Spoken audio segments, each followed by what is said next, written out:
Olá, você acompanha a partir de agora os trabalhos das TVs legislativas de norte a sul do país. São informações e reportagens especiais produzidas no Congresso Nacional, nas Assembleias Estaduais e nas câmaras municipais. Começa agora o Parlamento Brasil.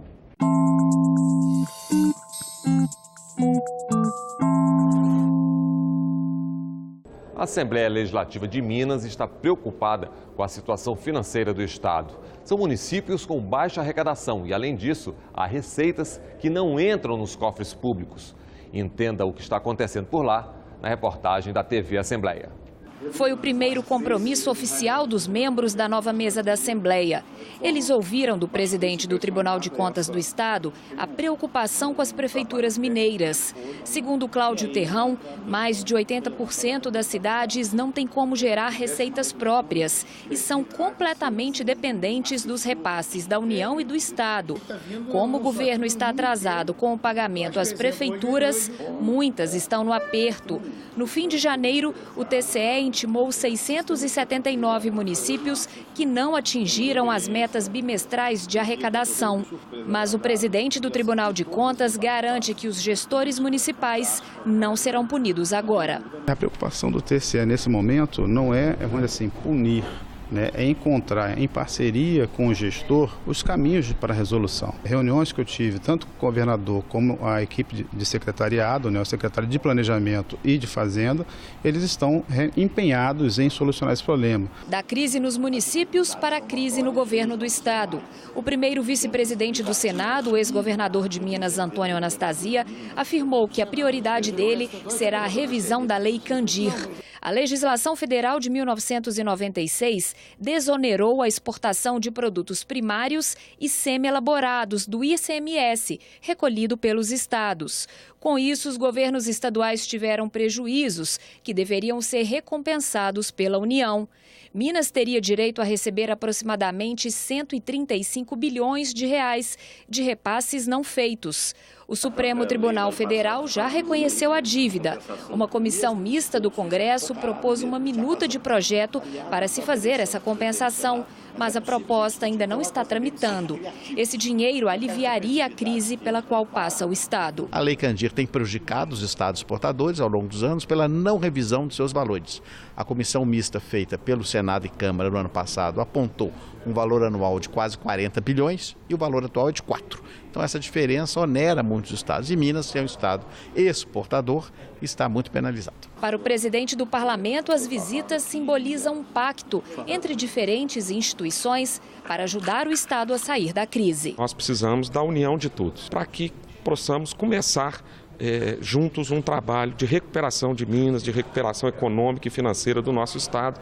E como nós sabemos, todo conhecimento é bem-vindo, principalmente quando a informação chega para aumentar a renda da casa.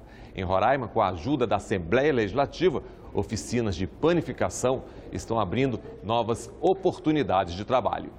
Há 6 meses, Daiane participou da oficina de panificação promovida pelo Abrindo Caminhos. Ela, que já vendia bolo nas ruas, aproveitou a oportunidade para ampliar a variedade dos quitutes. Como eu já vendia bolos, para mim manter minha família, eu já tinha uma renda. Aí, muitas das vezes as pessoas de manhã, elas não querem só o doce. Elas querem um salgado, querem uma coisinha salgada para merendar. E eu comecei a fazer, eu fiz a oficina e aprendi como fazer a massa, que para mim era uma coisa difícil. Eu não tinha noção de como fazer massa para fazer salgado assado. E eu aprendi e comecei a fazer. E isso aumentou mais a minha renda. Todos os dias ela acorda bem cedo e coloca literalmente a mão na massa. Quando tudo fica pronto, Daiane sai para as vendas. Todo o dinheiro ajuda nas despesas da casa. Estou ganhando dinheirinho extra mais.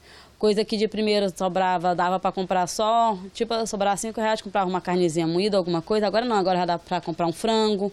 Compra uma verdurinha a mais, já dá para pegar e comprar aquele leitezinho, aquela massazinha que sempre criança quer.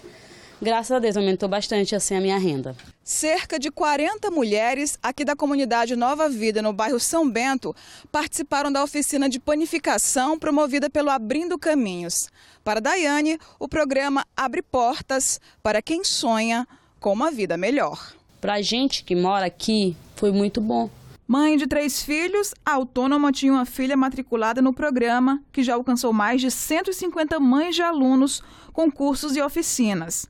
Apesar da vida dura, Daiane espera por mais oportunidades. Para a gente foi um sinal, foi como assim, o pessoal lembrou da gente. O pessoal lembrou que a gente está aqui. Então, assim, e para a gente seria muito bom se tivesse mais curso, porque assim a gente poderia aumentar mais a nossa renda. A gente poderia mais viver, viver mais com mais dignidade, porque é muito triste você ficar dependendo de caridade. É doído, é necessário às vezes, mas é doído. Às vezes para a gente assim foi muito bom. E assim, para a gente, quanto mais curso tiver, é melhor. No Piauí, a Assembleia Legislativa aprovou já no final do ano passado a carteira de identificação do autista. No Brasil, infelizmente, muitos direitos ainda são desrespeitados. Daí a necessidade de um documento oficial. Veja na reportagem da TV Assembleia. Tereza é mãe de uma criança com autismo. A secretária conta que pela deficiência do filho não ser física e sim comportamental, já enfrentou algumas dificuldades. Você pega um ônibus, tem alguém que sempre nunca dá a cadeira para o teu filho. Tipo assim, se o teu filho tem um problema físico, alguém olha, fica com pena e levanta da cadeira, passa o teu filho. Se teu filho não tem problema físico, ele não tem deficiência nenhuma. Porque as pessoas, elas têm muito isso, de olhar a aparência. E isso não é legal. Quer dizer, o meu filho tem uma deficiência que é mental, mas não é reconhecida. Para isso, ele tem que fazer um escândalo para poder ser respeitado. E isso são constrangimentos que a gente sempre passa em todos os locais. Mas um projeto de lei de autoria do deputado Fernando Monteiro, que institui a carteira de identificação dos autistas, pode fazer toda a diferença na vida de muitas famílias. Quem tem um filho autista haverá de procurar o órgão competente para expedir essa carteira, que é, no caso, o SASC, e vai dar direito com essa carteira que os autistas possam ter um tratamento diferenciado como tem todos os deficientes.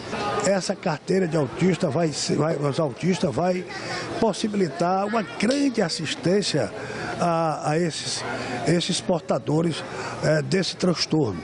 O projeto prevê não só a identificação, mas a contabilização do número de autistas. A nova lei também põe o Piauí na vanguarda dessas políticas públicas, já que o estado passa a ser o terceiro do país a criar essa carteira de identificação. Ela vem ajudar a questão do atendimento prioritário, onde a família necessitar levar seu filho para um determinado atendimento, com a carteira vai facilitar o atendimento prioritário, porque tem muitas pessoas com autismo que não têm condição de ficarem em filas, de esperarem muito tempo, questão da tolerância para ficar em filas, para muitos deles é muito difícil, mas eles precisam estar nesses espaços, nesses lugares, precisa de um atendimento, precisa até mesmo do lazer, certo? Então, às vezes é muito difícil para a família. E de acordo com o projeto, a carteira que será gratuita contará com o nome completo, foto e o número do registro cadastral. É uma necessidade e as famílias já vêm, cobrando, sentindo a necessidade de ter essa carteira já há muito tempo. Então, eu acredito que não vai demorar muito para que as famílias possam ter acesso.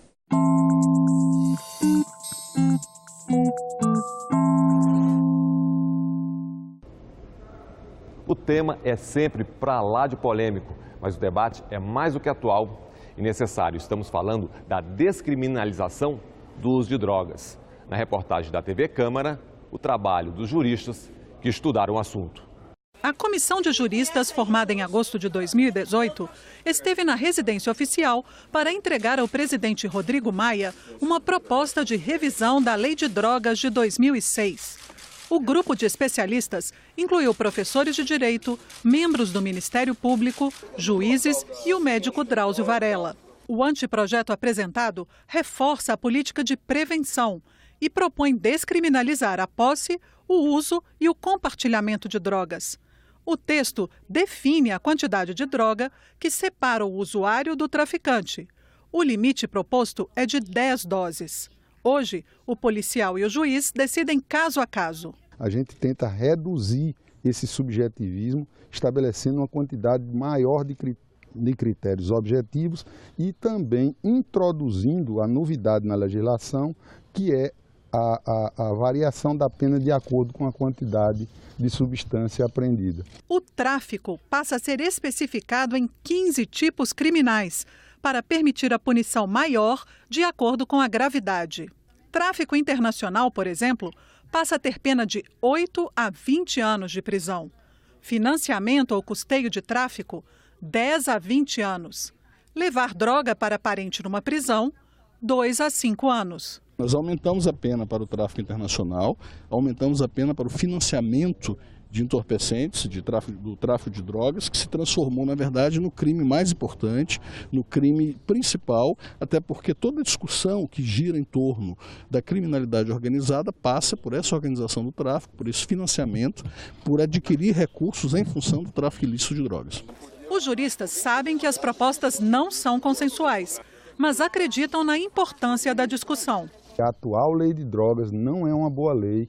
Ela não está trazendo diminuição no consumo, ela está trazendo um aumento exponencial no encarceramento das pessoas e ela de forma alguma está resolvendo o problema das drogas no país. O deputado João Campos, que é contra a descriminalização, concorda com o debate. Descriminalização eu tenho uma posição conservadora, contra, mas muito aberto para o debate, não é?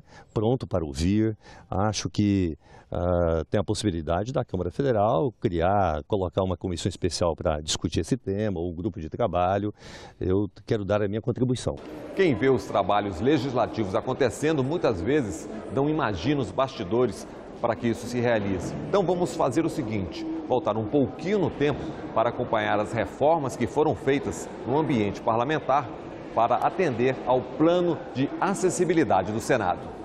Materiais amontoados, móveis fora do lugar, gente para lá e para cá. Quem passou pelos corredores do Senado recentemente encontrou um clima de reforma para receber os novos senadores. Então a gente vai entrar trocando o mobiliário que tiver com problema, trocando lâmpadas, fazendo uma revisão hidráulica, uma revisão elétrica, ver se o maquinário, as estações de trabalho, né, que são os computadores, estejam instalados adequadamente, entendeu? A gente faz toda uma substituição do conteúdo anterior desses micros, né, para que eles possam ser preenchidos com os trabalhos que os novos ocupantes, né, do gabinete irão fazer dali para frente. E o plenário também passou por obras.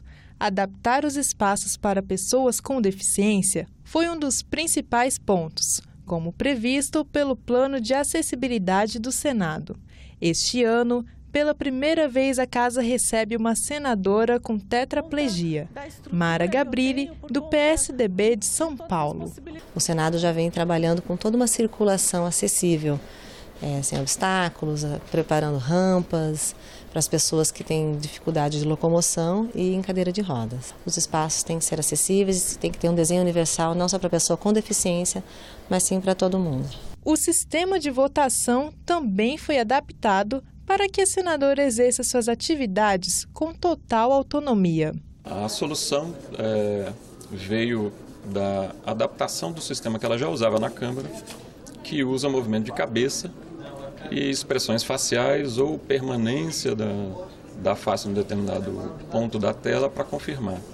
Mas a preparação foi muito além do espaço físico. Quem está chegando também precisa entender como a casa funciona. Nós chamamos aqui os senadores e seus assessores no mês de novembro, no final do mês, para um curso de 3 dias, onde eles puderam conhecer o Senado, conhecer todas as áreas e verificar quais são os produtos e serviços que as áreas fazem para apoiar a atividade do gabinete. Nossa ideia é que a gente seja um apoio suficiente, né, para que eles possam rapidamente começar a desenvolver a função legislativa, que é o que a gente espera dos nossos senadores. Né? No Congresso Nacional são 594 parlamentares, 89 mulheres. Elas são maioria no eleitorado brasileiro e minoria na representatividade política. Uma realidade de Brasília e do Brasil. Como mudar esse cenário? Como termos bancadas femininas em maior número? A reportagem é da TV Senado. Elas são maioria do eleitorado brasileiro, com 52% de representatividade. Mas na política, ainda são minoria. Neste mundo público, né, em que as questões são masculinizadas, são ditas como coisas de homem e não coisas de mulheres, você tem um alijamento das mulheres, não só pelo número, mas pelas condições. Nós vivemos numa sociedade totalmente patriarcal, em que nós somos ensinadas que mulheres devem ocupar determinados lugares e outros não. E dos 594 parlamentares que ocupam uma cadeira no Congresso Nacional, apenas 89 são mulheres. O número era ainda menor. Em comparação com a última legislatura, a participação feminina aumentou de 10% para 15%. Na opinião da especialista, o crescimento se deve a mudanças na destinação do fundo partidário e eleitoral durante as campanhas. O STF decidiu que tinha que ser aplicado 30% dos recursos financeiros do fundo partidário. Então, o TSE fixou que do fundo eleitoral também, então, recurso do fundo partidário e recurso do fundo eleitoral, 30% deveria ser aplicado em candidaturas femininas. E uma das maiores dificuldades e maiores reclamações das mulheres candidatas que colocam seus nomes à disposição é a falta de apoio financeiro dos partidos, entendeu? Então, assim, sem recurso financeiro você não tem como fazer campanha. O Congresso discute pelo menos 3 propostas de mudanças na Constituição para garantir maior presença de mulheres no poder legislativo. Os textos estabelecem cotas para representação proporcional de cada sexo na composição das casas legislativas do país. Eu acho a participação da mulher tão fundamental porque por uma questão de representatividade mesmo, né? E a mulher tem um jeito diferente de fazer política, né? Não desmerecendo o homem, mas é diferente. E eu acho que o fato de a gente ter um eleitorado com tantas mulheres mostra a necessidade da gente ter, né, esse jeito diferente de fazer política. E eu sempre acreditei que, puxa, se a gente tivesse 50% de homens e 50% de mulheres no Congresso, acho que o Brasil já estaria bem melhor. No Senado, as parlamentares são Daniela Ribeiro, do PP da Paraíba, Elisiane Gama, do PPS do Maranhão, Cátia Abreu, do PDT do Tocantins, Leila Barros, do PSB do Distrito Federal, Maílza Gomes, do PP do Acre, Mara Gabrilli, do PSDB de São Paulo, Maria do Carmo Alves, do DEM de Sergipe, Rose de Freitas, do Podemos do Espírito Santo, Selma Arruda, do PSL do Mato Grosso, Simone Tebet, do MDB do Mato Grosso do Sul, Soraya Tronic, do PSL do Mato Grosso do Sul, e Zenaide Maia, do PROS, do Rio Grande do Norte. A maior participação feminina também é defendida pela senadora Leila Barros. Novata no Congresso, a parlamentar já sabe as bandeiras que pretende representar. Como senadora pelo Distrito Federal, não poderia deixar de destacar a importância que darei a todas as pautas relacionadas às mulheres, atentando especialmente para o combate à violência contra a mulher, sem prescindir, entretanto, a necessidade de discutirmos o enfrentamento à questão da subrepresentatividade das brasileiras na política.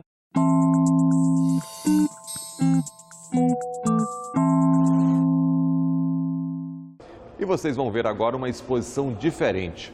O cidadão está em Brasília e vai acompanhar os debates diários lá no plenário da Câmara dos Deputados. Mas no caminho, ele é convidado a entrar no mundo da atividade parlamentar, compreender como são feitas as leis. Veja na reportagem.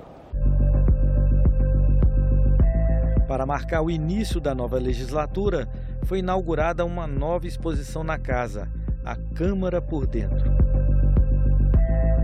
É uma exposição que busca mostrar como a Casa oferece um suporte, um apoio aos parlamentares para que eles possam exercer soberanamente o voto e da melhor forma possível. Os cidadãos vêm com as ideias, com seus anseios, com os debates que eles entendem que são importantes, e os parlamentares, como representantes do povo, são aqueles que vocalizam essas ideias. Elas vão se tornar projetos de lei depois de análises técnicas. Uma vez recebidas, as proposições, elas são numeradas. E numeradas, aí elas vão ser distribuídas às comissões. E nessas comissões realizam-se audiências públicas, eventos, participação online. Aquela ideia, aquele projeto de lei que inicialmente vem com uma redação, vem expressando uma certa ideia, ele vai sendo enriquecido, vai sendo ampliado, vai sendo modificado conforme o que é o interesse da sociedade. As comissões têm esse condão, essa possibilidade de fazer com que as leis sejam aperfeiçoadas. A grande maioria das proposições é resolvida nas comissões, ou seja, ou é aprovada e já segue para o Senado, ou é rejeitada e arquivada. Se nas comissões isso não é resolvido, então vamos para o plenário, com todos os deputados, lembrando que o plenário é o órgão supremo da casa. Você pode saber o que está sendo discutido no plenário, quem que está discursando a favor, contra determinadas propostas, quais proposições estão sendo discutidas, qual que é o teor de cada proposição, enfim, se tem emenda, se tem qualquer modificação nelas. Tudo isso pode estar na palma da mão. A Câmara também tem, uma das funções dela, fiscalizar o Poder Executivo. Ela começa de temas polêmicos ou temas importantes para a população, denúncias, investigações que estão sendo conduzidas e etc. E esses elementos chegam à Câmara e a gente salienta as 3 ações fiscalizatórias mais importantes, que são as demandas a ministro de Estado, que são convites ou convocações de ministro, propostas de fiscalização e controle, que se valem da análise do Tribunal de Contas da União. Uma terceira possibilidade são as bastante conhecidas CPIs, as Comissões Parlamentares de Inquérito, que são comissões, tais como as comissões permanentes da Casa, só que a CPI ela tem um tempo determinado e ela acaba depois que se concluem seus trabalhos. Nessa terceira e última parte da exposição, esse módulo aqui, chamado Documentação e Informação Legislativa, mostra um pouquinho a interface da Câmara com a sociedade. Tem as redes sociais, temos o YouTube, temos Facebook e outras ferramentas oficiais da Casa, né? Temos os programas, visitação institucional, Câmara Mirim, programas de formação com jornalistas, mais de 2 dezenas de programas. Conhecer a Casa por dentro, e a Casa está sempre aberta ao cidadão e aos diversos setores interessados. Temos o portal da Câmara, que foi renovado, está com uma nova configuração. Então esse conjunto de ferramentas de arquivo, de interação com o cidadão, de transparência de informações, informações digitais disponibilizadas e veículos tradicionais de comunicação, como a TV e o rádio, eles permitem com que a Câmara se comunique plenamente com a sociedade. A exposição no corredor de acesso ao plenário fica aberta ao público até o final de fevereiro.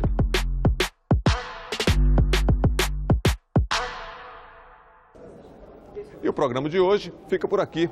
Você também pode rever as nossas reportagens acessando o endereço senado.leg.br/TV. Obrigado pela companhia e até o nosso próximo Parlamento Brasil. Até lá!